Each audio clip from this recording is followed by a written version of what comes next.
what personality did you have to carry the arrest warrant of the ICC? Tinawag kayo ni Senate President Alan Peter Cayetano. Ano ba siya? Sheriff ba siya ng ICC? Ito po, liliwanagin ko, Miss Karen. The reason I was there ay dahil merong ugong-ugong over the weekend na mag-a-appear si Bato de la Rosa na doon sa Senado for the leadership change. At ako naman, meron akong inkling because of my engagements with the ICC na meron ng warrant si Bato de la Rosa. Ngayon, incidental na nandoon din yung mga NBI to serve that warrant. Kung maalala po ninyo, personal na ni-request ni Bato de la Rosa na samahan ko daw yung arresting team sa kanya. Are you serious? Sinabi niya yan on national TV, posasan, samahan ko daw. Kaya I just did him a favor. So, finulfill ko lang yung challenge na binigay niya sa akin. So, ganun po. Ngayon yung pinakita kong warrant, dahil nagwa-wonder yung media, they were asking me, bakit nandoon yung NBI, bakit ako nandoon? So, hiniram ko yung warrant na hawak ng NBI, pinakita ko, ito po, ang dahilan, merong warrant of arrest si Bato ng ICC. So I was just informing the public dahil hindi naman mga operatiba ng NBI yun, hindi naman sila nandoon to talk to the media. So I just did my part. Okay, but did you coordinate with the NBI? Did you plan to do the arrest together? No.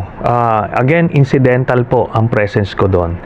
Ngayon, sila yung nagplano with the Sergeant at Arms para i-effect yung arrest. Ngayon, nalilihis tayo eh. Nakita nyo, kung pakikinggan nyo lang si Senator Cayetano, parang parang anghel, parang inosente si Bato de la Rosa.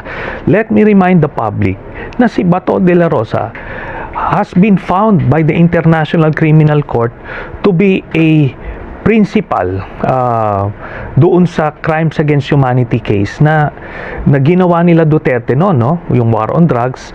Si Duterte yung nag-utos ng pagpatay, siya ang nag-execute bilang chief ng PNP. Ang mandate ng PNP was to serve and protect the people, pero anong ginawa ni Bato de la Rosa? Pinatay nila yung mga Pilipino, yung tukhang. Tayo po, mulat yung mata natin nang nangyari yun. Libo-libo yung nangamatay. Somebody must answer for those deaths. Kaya po, pinursu natin itong kaso na to. And doon lang sa sinasabi ni Cayetano na parang hindi niya nire-recognize ito kasi kung ano man, signatory din siya, kasama siya dun sa nag-concur dun sa Senado nung pinirmahan natin yung Rome Statute. Alan Cayetano was one of those who ratified it. Ngayon, nakalagay doon at ni-recognize na ng Supreme Court na yung jurisdiction ng ICC is recognized up to the time na member tayo.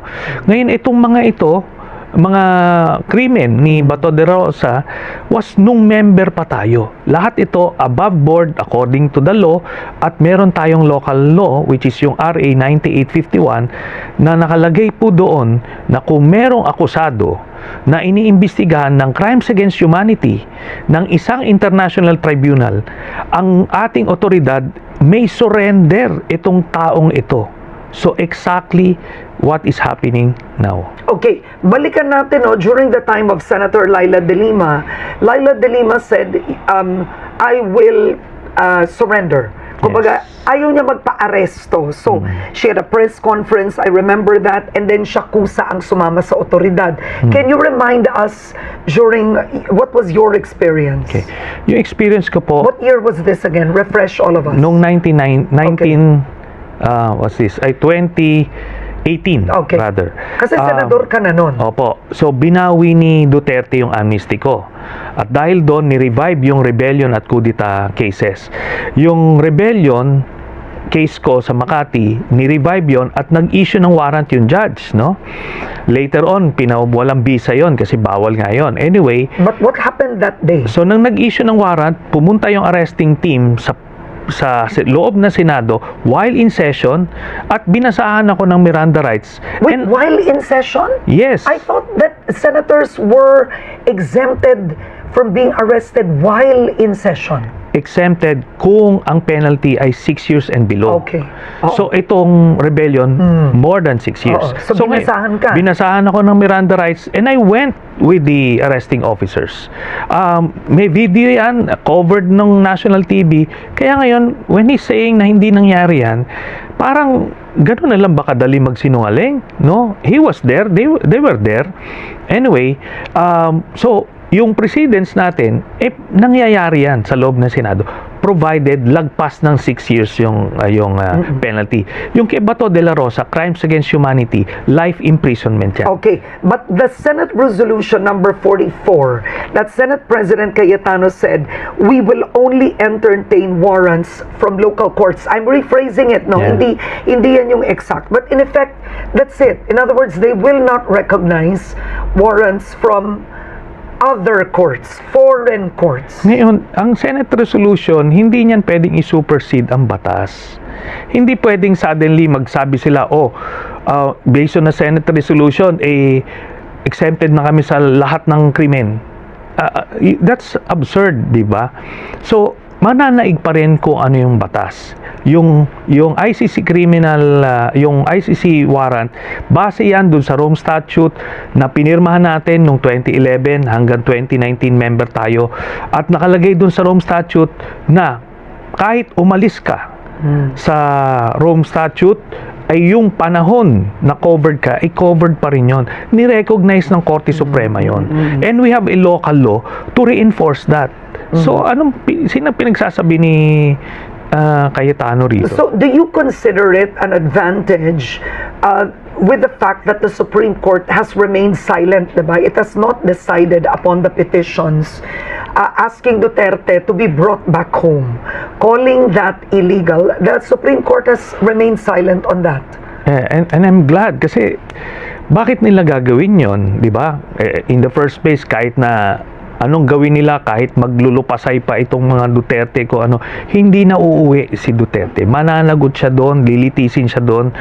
Kasi hindi ganun po ang leksyon dito sa pangyayari na to. Pag gumawa ka ng krimen, mananagot ka.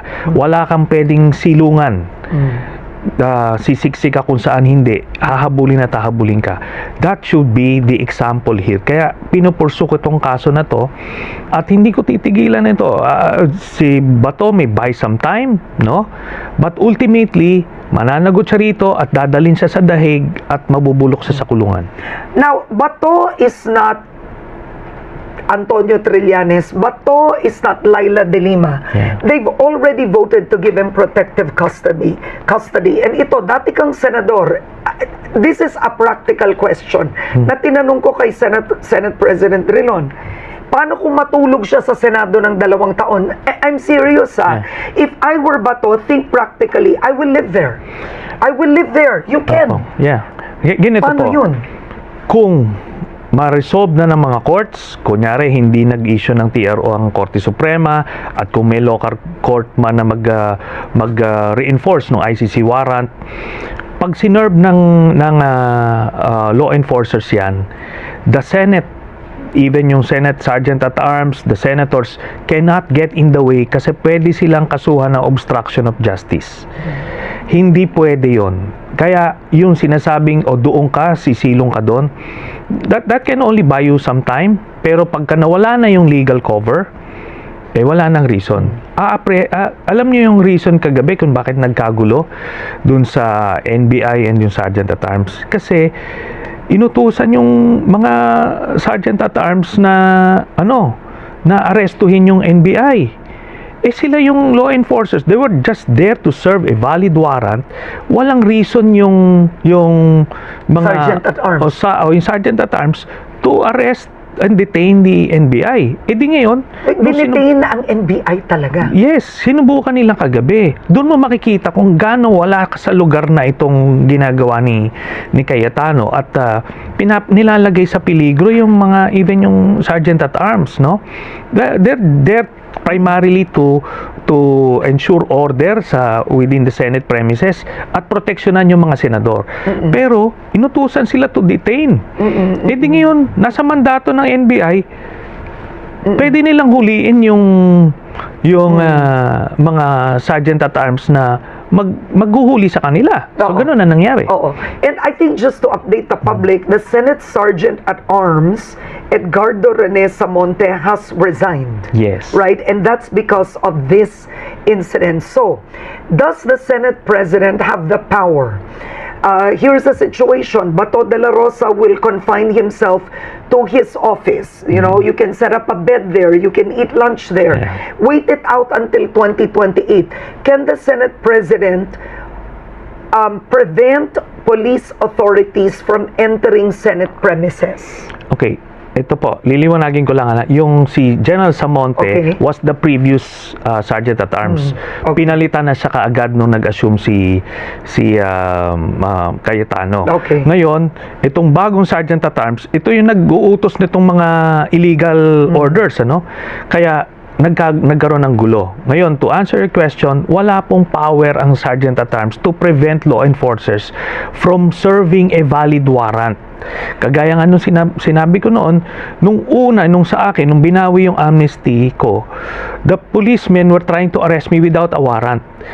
Prevent ni Senator Soto, who was then the Senate President, sinabi niya, kailangan magkaroon kayo ng warrant. Eventually, nung dumating yung warrant, pinapasok sila at sumama ako.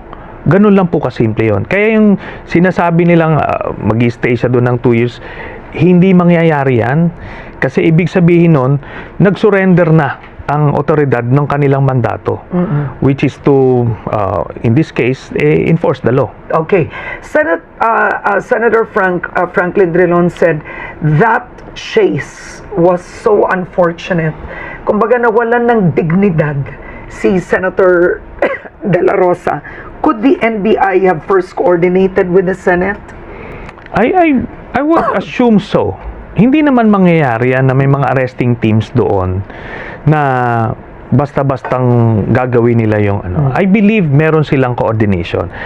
Si Bato lang was determined to evade arrest. So, But he was determined to vote too.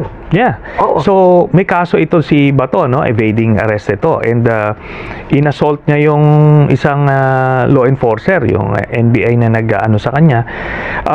So, maraming kaso ito. And I hope dinidevelop na ito nung mga NBI, ano? Kasi hindi naman pwedeng on national TV pwede palang gawin ito sa mga NBA agents, ano naman yan, di ba? Magiging precedent yan in the future nila. Kaya kailangan nilang magpataw ng additional cases dito kay Bato. Yan. Okay. Two major issues, two national issues, the impeachment of the Vice President and Senator Bato de la Rosa. What is your message to the new leadership of the Senate? Okay, ganito na lang. I've known Senator Cayetano, hopeless na yan. I'm just looking forward na... What do you mean hopeless na yan? Talagang doon siya kung saan mali Di ba? So, kung ano what's good for him. Kaya I'm just hoping that this leadership change is temporary at the soonest time possible mapalitan na ito para ma-restore yung sanity at dignity ng Senado. Kasi ito yung ginagawa nila, they're creating one constitutional crisis after another para lang maproteksyonan nila yung interest sila. Pero hindi naman tatagal yun. And I hope through public pressure, media pressure, and the civil society ma-pressure itong Senado as an institution, the senators, na gawin naman nila yung tama.